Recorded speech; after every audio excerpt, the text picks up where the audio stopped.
السلام علیکم ورحمۃ اللہ وبرکاتہ۔ سبحان اللہ و بحمدہ سبحان اللہ العظیم۔ اللہم صلی علی محمد وعلی آل محمد کما صلیت علی ابراہیم وعلی آل ابراہیم انک حمید مجید۔ اللہم بارک علی محمد وعلی آل محمد کما بارکت علی ابراہیم وعلی آل ابراہیم انک حمید مجید۔ آج 11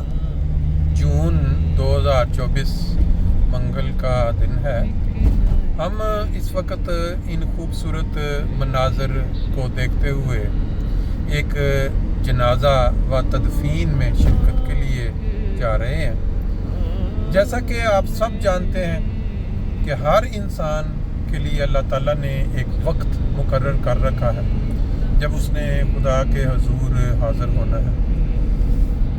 جب بھی انسان کے پاس کوئی ایسی افسوسناک خبر پہنچتی ہے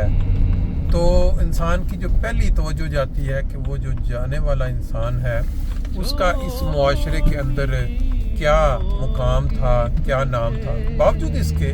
کہ اس کا ایک رشتہ ہے اپنی فیملی کے ساتھ، وہ باپ ہے، بھائی ہے، بیٹا ہے، ماموں ہے، چچا ہے، دوست ہے، لیکن جو عام سینس میں نظر پہلی پڑتی ہے اس کا جماعت کے ساتھ جس وقت کے امام کو مانا، اس کی سچائی کو، پھر ان کی جو جماعت کی خدمت میں یا اسلام کی خدمت میں انسان کی زندگی کیسی تھی، کیسی گزر رہی تھی، یہ چیز جو ہے یہ اس شخص کو عام ان انسانوں سے نمایاں کر دیتی ہے جو اپنی زندگی بغیر کسی مقصد کے گزار کے چلے جاتے ہیں۔ ان کو کوئی یہ نہیں ہوتا کہ اس نے دنیا میں کیا کر کے جانا ہے، اسلام کی خدمت ہو گئی، جماعت کی خدمت ہو گئی، یا عام معاشرتی حالات میں کس طرح دوستوں کے ساتھ ان کا گزارا۔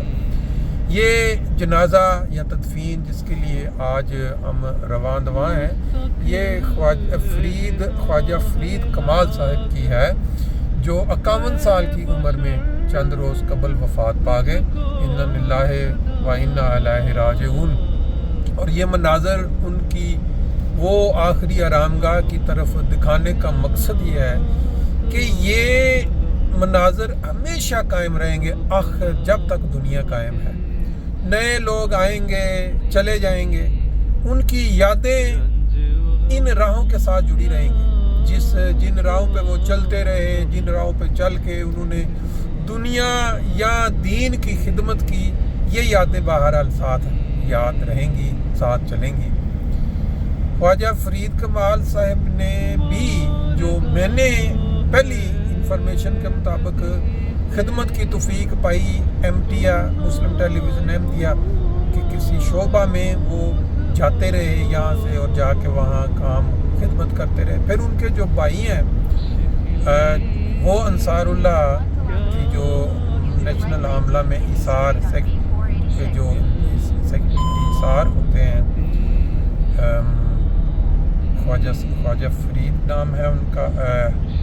بہرحال ان کا میرے ذہن میں اس وقت نام نہیں ہے، لیکن بہرحال ان کے یہ جو وفات پا گئے ہیں ان کے بھائی ہیں اور وہ بھی متواتر خدمت دین میں مصروف ہیں۔ بعض اوقات ایسا ہوتا ہے کہ بعض فیملیوں میں جب ماں باپ نے اچھی تربیت کی ہوتی ہے، اچھا نمونہ دکھایا ہوتا ہے، تو بچے خود بخود ان کے مزاج میں یہ چیز شامل ہو جاتی ہے کہ انہوں نے جو زندگی گزارنی ہے وہ خدمت دین کے ساتھ گزارنی ہے۔ تو ان بھائیوں کو بھی یہ توفیق مل رہی ہے۔ خواجہ رفیق نام ہے ان کا جو بھائی خدمت کی توفیق پا رہے ہیں۔ اللہ تعالیٰ نے قرآن پاک میں جو ارشاد فرمایا کلو نفس ذائقۃ الموت، کہ ہر نفس نے ایک دن موت کا ذائقہ چکھنا ہے، تو اس میں سے آج خواجہ فرید کمال صاحب کی باری ہے، آئندہ آنے والے وقتوں میں سے کسی اور کی باری ہوگی، لیکن نماز جنازہ اور تدفین میں شرکت کا جو ثواب یا اجر نبی پاک صلی اللہ علیہ وسلم نے ہمارے سامنے بیان کیا ہے وہ اتنا عظیم ہے کہ میں بارہا ذکر کرتا رہتا ہوں کہ جس شخص کے پاس یہ خبر یا اطلاع پہنچ چکی ہے یا پہنچتی ہے کہ کسی مسلمان کی نماز جنازہ پڑھنے میں ایک پہاڑ برابر ثواب،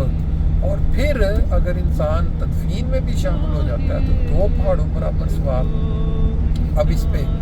یقین کرنا نہ کرنا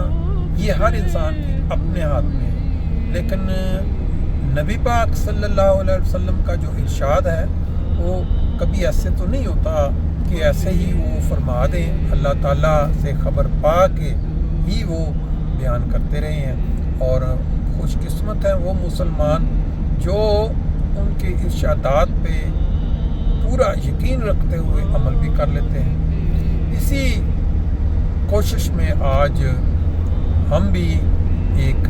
وقت کی میسر ہونے کی وجہ سے ادھر جانے کی توفیق پا رہے ہیں کہ ایک نماز جنازہ بھی پڑھ لیں گے اور تدفین میں بھی شامل ہو جائیں گے،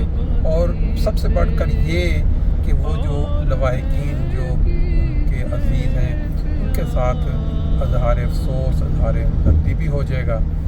اور باقی آپ دوست جو یہ ویڈیو دیکھ رہے ہیں یا سن رہے ہیں ان تک یہ پیغام بھی پہنچ جائے گا کہ جب کوئی شخص جو اس دنیا سے جاتا ہے تو نبی پاک صلی اللہ علیہ وسلم کے ارشاد کے مطابق اگر وقت ہے تو نماز جنازہ میں شرکت اور پھر تدفین میں شرکت حاصل کر کے راہ چلتے آپ ثواب کما سکتے ہیں۔ اللہ تعالیٰ ہمیں سب میں سے جو بھی ایسے مواقع پاتے ہیں ان کے قریب یا دور اگر وہ پہنچ سکتے ہیں تو اللہ پہنچنے کی توفیق دے، اور باقی اپنا خواجہ فرید خالد صاحب کے لیے دعا کہ اللہ تعالیٰ ان کے درجات بلند کرے، ان کو جنت الفردوس میں بلند مقام عطا کرے، ان کے جو عزیز و اقارب ہیں قریبی، سب سے قریب تو لازمی بات ہے فیملی ہوتی ہے، بیوی ہیں بچے، ان کو بھی صبر جمیل عطا کرے، اور باقی جو بہن بھائی اور دوست عزیز اللہ تعالیٰ ان کو بھی ان کی طرح خدمت دین پہ قائم رہتے ہوئے وقت گزارنے کی توفیق دے اور صبر دے۔ باقی ہم قریب پہنچ چکے ہیں، انشاءاللہ باقی مناظر جو ہے اب دوسرے حصے میں